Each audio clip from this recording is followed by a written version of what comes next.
Hello दोस्तों, welcome to Gear Flick. Royal Enfield Himalayan 450 launch हो चुकी है, मार्केट में आ चुकी है। बहुत चर्चा हो रही है इसकी। आप में से कुछ लोगों ने इसे ऑलरेडी बुक भी कर लिया है और कुछ लोगों ने इसे खरीद भी लिया है। मैंने अभी कुछ समय बिताया है इसके साथ और मैं आपसे शेयर करूंगा कि इसके प्रोज़ क्या हैं, कॉन्स क्या हैं, आपको ये बाइक क्यों खरीदनी चाहिए और ये आपके लिए सूटेबल है या नहीं। So without wasting any time, subscribe to Gear Flick, क्योंकि ऑथेंटिक और जेन्युइन रिव्यूज़ आपको यहीं मिलेंगे।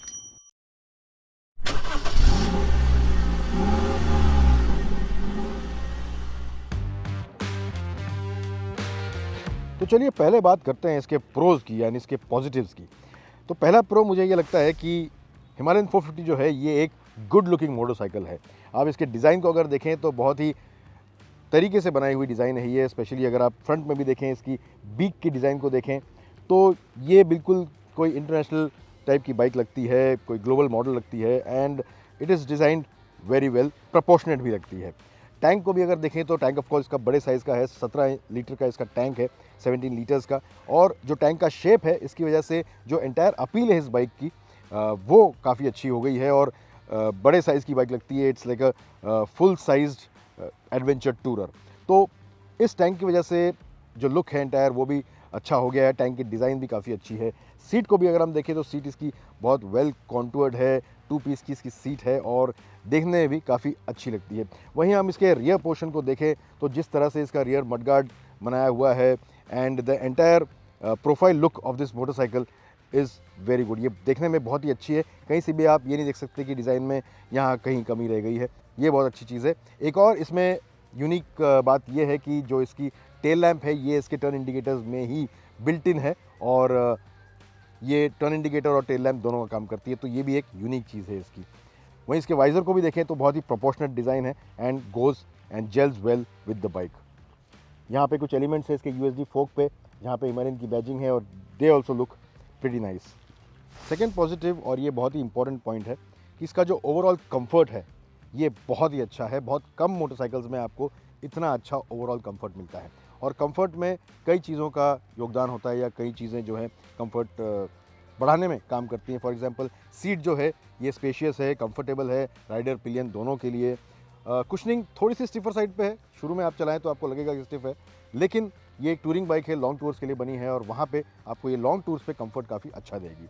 इसके जो अर्गोनॉमिक्स है बहुत अच्छे हैं। हैंडल का जो हाइट है ये काफ़ी अच्छा है। हैंडल बार की जो विड्थ है ये काफ़ी अच्छी है, आपको लॉन्ग राइड्स पे ये कंफर्ट देती है। लेकिन सबसे बड़ा काम कंफर्ट देने में जो करता है वो इसका सस्पेंशन है। इसका फ्रंट और रियर सस्पेंशन बहुत ही अच्छा है। फ्रंट में आपको 43 mm के यूएसडी फोक्स मिलते हैं, पीछे एक मोनोशॉक मिलता है विथ एडजस्टमेंट। और जो ट्रैवल है सस्पेंशन का फ्रंट और रियर ये 200 mm का है। So this can soak up any undulations. कोई भी ख़राब रास्ते पे आप जाएं, किसी भी तरह के सरफेस पे आप चलाएं, आपको ये बाइक हमेशा कंफर्टेबल रखती है। राइड क्वालिटी इसका एक बहुत बड़ा हाईलाइट है। थर्ड पॉजिटिव ये है कि इसकी जो मिड रेंज पावर डिलीवरी है ये बहुत ही अच्छी है। प्लस इसका जो टॉप एंड है ये भी काफ़ी अच्छा है। तो मिड रेंज में जो आपको पावर मिलता है ये बहुत ही यूजेबल है, क्योंकि ये एक एडवेंचर टूरर है। आप इसे ज़्यादातर हाईवेज़ पे चलाएंगे तो वहाँ पे ये बाइक बिल्कुल डिसअपॉइंट नहीं करती है। जो एक्सेलरेशन है ये बहुत ही अच्छा है। ये जो इंजन है टोटली नया है and it's a high raving engine, जिसे शेरपा इंजन कहते हैं। और इसमें 40 PS का पावर आता है और 40 Nm का टॉर्क आता है। अब ऑफकोर्स ये 40 PS जितना पावर लगता नहीं है आपको, बट काफ़ी ट्रैक्टेबल इंजन है और जब आप क्रूज़ कर रहे हो तब सबसे ज़्यादा मज़ा आता है। एंड जब आपको खास तौर से ओवरटेकिंग करनी हो तब आपको ज़्यादा सोचना नहीं पड़ता है। This bikes accelerates very well. तो अगर आप 80 to 100 के बीच में क्रूज़ कर रहे हैं आपको कोई भी प्रॉब्लम नहीं होगी। Just wind the throttle and the bike goes. ये एक ऐसी बाइक है जिसे आप 120 किलोमीटर्स पर आवर की स्पीड पे इजीली क्रूज़ कर सकते हैं, जो हमारे कंट्री में टूरिंग के लिए काफ़ी अच्छा माना जाता है। इसमें राइड बाय वायर टेक्नोलॉजी आती है, जिसकी वजह से जो रिस्पॉन्स है इसके थ्रॉटल का वो काफ़ी अच्छा है, लेकिन वो ऑफकोर्स हायर स्पीड्स पे आपको ज़्यादा पता लगेगा। फोर्थ पॉजिटिव हिमालयन 450 का ये है कि इसके ब्रेक्स बहुत ही अच्छे हैं। बड़े साइज़ के ब्रेक डिस्क हैं इसके और जो बाइट इसमें आपको मिलता है, जो स्टॉपिंग पावर है ये बहुत ही अच्छा है। और ये बहुत ज़रूरी होता है ख़ास तौर से एक टूरिंग मोटरसाइकिल में। जब आप टूर कर रहे हों, आप हाईवेज़ पे चला रहे हैं, आप हाई स्पीड्स पे होते हैं और जो ब्रेक करने पे जो स्पीड का रिटार्डेशन है ये बहुत ही ज़रूरी होता है, बहुत ही क्विक होना चाहिए और वो इस बाइक में होता है और कॉन्फिडेंस के साथ होता है। तो ओवरऑल जो कॉन्फिडेंस आपको आता है हिमालयन 450 चलाते समय ये बहुत ही अच्छा है और मेरे हिसाब से टूरिंग बाइक में ब्रेक्स का अच्छा होना बहुत ज़रूरी है और वो आपको इसमें मिलेगा। फिफ्थ पॉजिटिव है इसका ये इंस्ट्रूमेंट क्लस्टर, जो एक TFT स्क्रीन है और ये बहुत ही अच्छी तरह से बनाया गया है। इसका जो टैकोमीटर है ये बिल्कुल एक एनालॉग की तरह ही लगता है जब ये चलता है, और जो आपको इन्फॉर्मेशन यहाँ पे मिलती है ये एट अ ग्लांस काफ़ी सारी मिल जाती है। स्पीडोमीटर है, गियर पोजीशन इंडिकेटर है, क्लॉक है, टेम्परेचर गेज है, नीचे ओडोमीटर है, और उसी के साथ साथ अगर आपको ट्रिप की जानकारी चाहिए तो वो भी आपको ऑन द गो मिल जाती है। प्लस इसमें और भी फीचर्स हैं, यहाँ से आप मोड्स कंट्रोल कर सकते हैं, इसके ABS को स्विच ऑफ कर सकते हैं, पीछे का ABS जो है वो स्विच ऑफ हो जाता है। आपको राइडिंग मोड्स यहाँ पे मिलते हैं and a lot of other information. तो इसका अपीयरेंस भी जो है काफ़ी अच्छा है, और इसमें आपको डे एंड नाइट मोड मिल जाता है जो ऑटोमेटिकली स्विच भी होता है। रात को अगर आप चलाएं तो ये डार्क हो जाता है, डार्क मोड आ जाता है, और दिन में ये वाइट कलर का होता है। प्लस इसमें आप आरी के ऐप के थ्रू नेविगेशन भी कनेक्ट कर सकते हैं। गूगल मैप्स का जो डिस्प्ले है वो इसके IP पे ही आ जाता है। ये एक बहुत ही यूनिक चीज़ है, और आपको फ़ोन सामने माउंट करने की ज़रूरत नहीं पड़ती है, आपको मैप इसके IP पे ही दिख जाता है। 6 पॉजिटिव ये है कि इसमें 6 स्पीड का गियर बॉक्स आता है with slip and assist clutch. अब गियर बॉक्स जो है इसका काफ़ी प्रिसाइज है, स्लिप तो नहीं कह सकते क्योंकि इसमें थोड़ा प्ले ज़्यादा है, आपको थोड़ा ट्रैवल इसमें ज़्यादा है, लेकिन जो शिफ्टिंग की क्वालिटी है ये काफ़ी अच्छी है।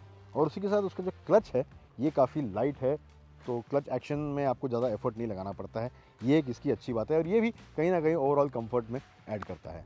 7th बहुत इंपॉर्टेंट पॉजिटिव इसका ये है कि इसकी ओवरऑल स्टेबिलिटी बहुत ही अच्छी है। अब इसका जो व्हील बेस है पहले से लंबा हो गया है, इस वजह से जो स्ट्रेट लाइन स्टेबिलिटी आपको मिलती है हिमालयन में ये काफ़ी अच्छी मिलती है। ऑफ कोर्स इसके नए शैसी का भी इसमें बहुत सारा कंट्रीब्यूशन है। डिस्पाइट कि ये फ्रंट में 21 इंच का व्हील है, पीछे 17 इंच का व्हील है, ओवरऑल स्टेबिलिटी जो है ख़ास तौर से आप अगर क्रूज़ कर रहे हैं हाईवे पे तो आपको स्ट्रेट लाइन स्टेबिलिटी अच्छी मिलती है। उसके अलावा जो ओवरऑल हैंडलिंग है ये इसकी बहुत ही अच्छी है। आप प्रेडिक्ट कर सकते हैं किस तरह से बाइक हैंडल करेगी, कॉर्नर्स में जब आप लीन करें तो इसकी जो लाइन है ये मेंटेन रहती है। बहुत निम्बल हैंडलिंग ऑफ कोर्स नहीं है क्योंकि ये एक बड़े साइज़ की बाइक है, फ्रंट में 21 इंच का व्हील है इसका, तो निम्बल इसे नहीं कह सकते हैं, लेकिन प्रिसाइज हैंडलिंग ज़रूर है। आपको ये हैंडलिंग इंप्रेसिव ज़रूर लगेगी, एंड जब आप टूर कर रहे हैं, जब आपको एन्जॉय करना है अपना राइड, तो I think you will really enjoy riding the Himalayan 450। चलिए अब इसके नेगेटिव्स या इसके कॉन्स की बात करते हैं। तो इस बाइक में ऑफ कोर्स बहुत ज़्यादा नेगेटिव्स तो नहीं है, लेकिन कुछ बातें हैं जो आपके लिए जानना ज़रूरी है। पहला मुझे ये लगा कि इसका जो इंजन है ये बहुत ज़्यादा रिफाइंड नहीं है, थोड़ा सा कोर्स लगता है, और ये इसलिए मैं कह रहा हूँ क्योंकि आजकल की जनरेशन की जो बाइक्स आ रही हैं मोस्ट ऑफ देम इस कॉम्पिटिशन में they are getting very very refined engine, तो उस हिसाब से आप देखें तो ये इंजन थोड़ा सा कम रिफाइंड लगता है। बस वही मुझे लगा कि एक थोड़ा सा कोर्सनेस उस इंजन में आपको फील होगा। सेकंड कॉन इसका ये है कि इसका जो लो एंड परफॉर्मेंस है ये काफ़ी पुअर है। तो अगर आप 2000 RPM के नीचे इसे चला रहे हैं तो आपको पावर की कमी महसूस होती है, स्पेशली अगर आप सिटी ट्रैफिक में चला रहे हैं, बम्पर टू बम्पर ट्रैफिक में चला रहे हैं, जहाँ पे आपको क्लच काफ़ी यूज़ करना पड़ता है, और आपको जो टॉर्क एक्सपेक्टेड है, स्पेशली ये एक रॉयल इनफील्ड है, और जिस तरह से रॉयल इनफील्ड के बाकी बाइक्स हैं जहाँ पे लो एंड परफॉर्मेंस काफ़ी अच्छा होता है, लो एंड में टॉर्क मिलता है ज़्यादा, वो आपको इसमें नहीं मिलेगा। थोड़ा सा आपको वर्क करना पड़ता है इसमें पावर एक्सट्रैक्ट करने के लिए। तो ये एक ध्यान देने वाली बात है कि अगर आपका यूजेज ऐसा है कि आप सिटी में ज़्यादातर चलाते हैं तो शायद ये बाइक आपके लिए सूटेबल नहीं है। थर्ड कॉन ये है कि वाइब्रेशंस इसमें आपको फील होते हैं 5000 RPM के ऊपर। जब आप 5000 RPM के ऊपर चलाते हैं इस बाइक को तो वाइब्स ज़रूर फील होते हैं, और अलग अलग स्पीड्स पे आपको अलग अलग जगह पे ये वाइब्रेशन जो है शिफ्ट होते हैं। हैंडल बार्स पे आते हैं, इसके फुट पेग्स पे आते हैं, सीट के नीचे टैंक के पास कभी कभी आपको फील होगा। ऑफ कोर्स ये बहुत ज़्यादा वाइब्रेशंस नहीं है, लेकिन वाइब्स ऐसे हैं कि अगर आप लंबे समय तक चला रहे हैं बाइक को एट हाई स्पीड्स तो आपके हाथ में जो झंझनाहट होती है वो काफ़ी समय तक आप फील कर सकते हैं। फोर्थ कॉन, और मैं इसे एक बहुत बड़ा ड्रॉबैक भी कहूँगा, वो है इस बाइक का हीट मैनेजमेंट। इसका हीट मैनेजमेंट जो है ये और अच्छा हो सकता था।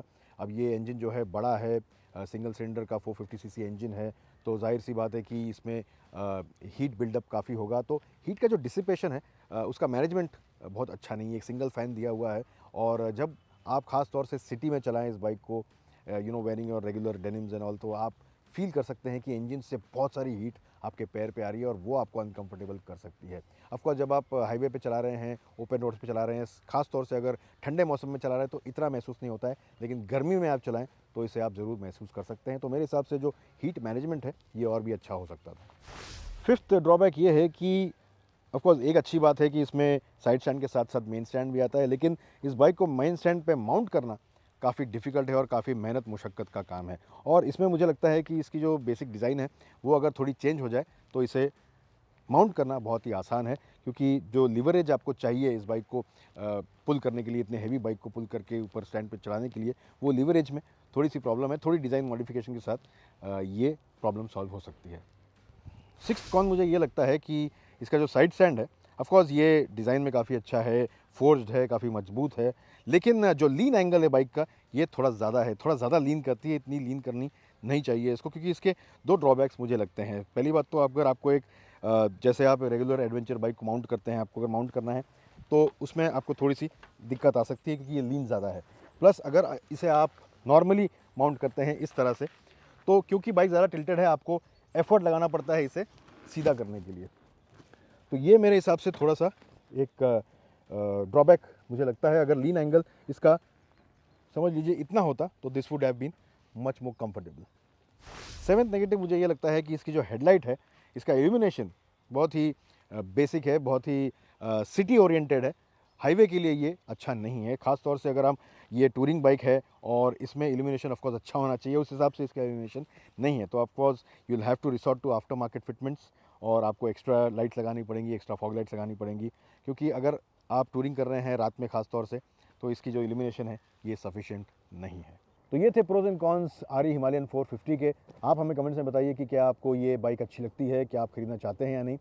वैसे एक बात बता दूं कि अगर आप टूरिंग के शौकीन हैं और आप ज़्यादातर टूर्स करते हैं, लॉन्ग टूर्स करते हैं, तब आपके लिए बाइक सूटेबल है। अगर आपका यूजेज जो है ये सिटी में ज़्यादा है, आप सिटी में ज़्यादा चलाते हैं बाइक को, तो शायद ये आपके लिए सूटेबल नहीं है। इस वीडियो को लाइक कीजिए, शेयर कीजिए, गियर फ्री को सब्सक्राइब करना ना भूलें। जब भी बाइक चलाएं सेफली चलाएं, हेलमेट ज़रूर पहनें।